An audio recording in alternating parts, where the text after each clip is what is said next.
1945년 8월 15일 일본의 항복으로 제2차 세계대전이 끝나고 대한민국은 해방되었다. 해방의 기쁨도 잠시. 우리나라는 소련군과 미군에 의해 38선 해경계로 남북으로 분단됐다. 그러나 불행은 여기서 끝나지 않았고 마침내 1950년 6월 25일 선전포고 없는 전쟁이 시작됐다.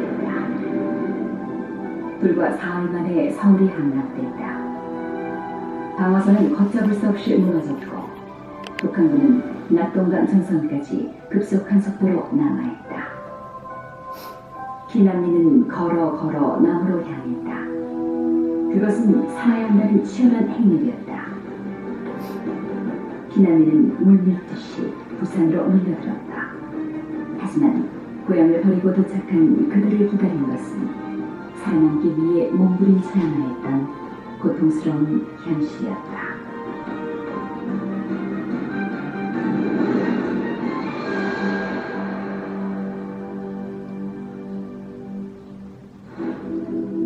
정부는 6.25 발발로 후퇴를 거듭하다 8월 18일 정사를 경남도청으로 옮겼고 경상남도 도지사 관사를 대통령 관저로 사용하게 된다.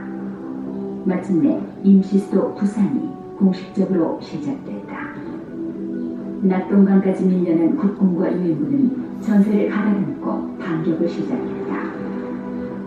그리고 9월 15일 내가더가 인천 상륙작전을 선언해 9월 28일 서울을 수복했다.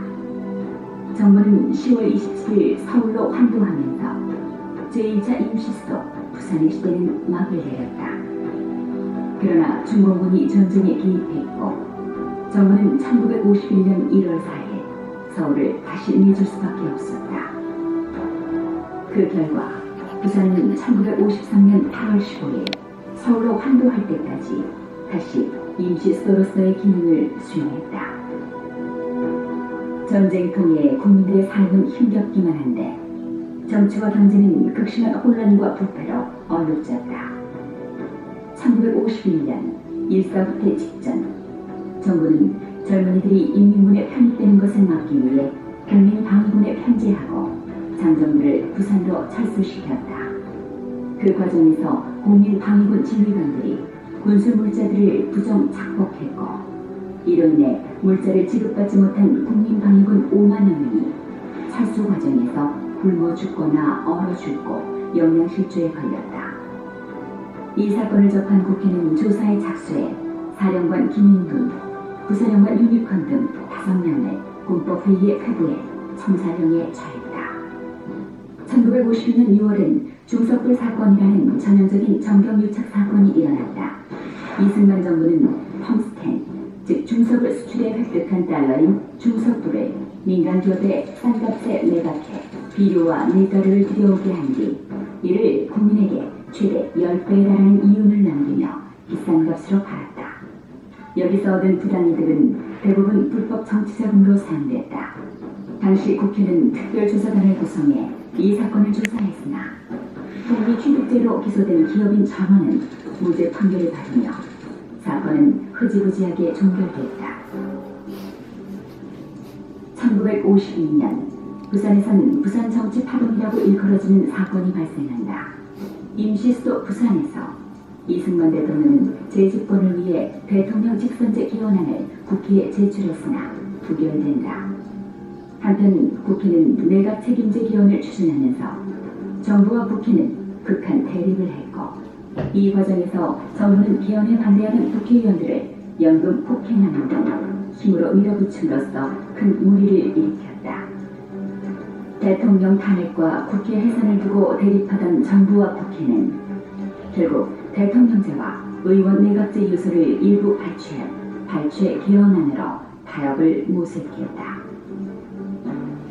정치적 후진성과 부패로 실망을 주는 정부였지만 그 역할만은 다하려 하고 있었다. 1952년 5월 한미 간의 잠정적인 경제협정이 맺어진 것이다. 미국의 원조 없이는 전쟁을 치를 수도 없었고 사람들의 생활 자체가 불가능했던 시대에 한미 경제협정은 아사 상태에 빠진 한국 경제의 숨통을 터주었다. 또한 1953년 6월 18일엔 거제도 포로 수용소 안에 공산군 방공포를 석방한 사건이 일어났다. 휴전협정을 앞두고 공산군 포로에 대한 처리 문제는 양진영의 주요 쟁점이었다. 이러한 상황 속에서 이승만 정부의 전격적인 결정으로 2만 7천여 명의 반공포로들을 석방한 것이다.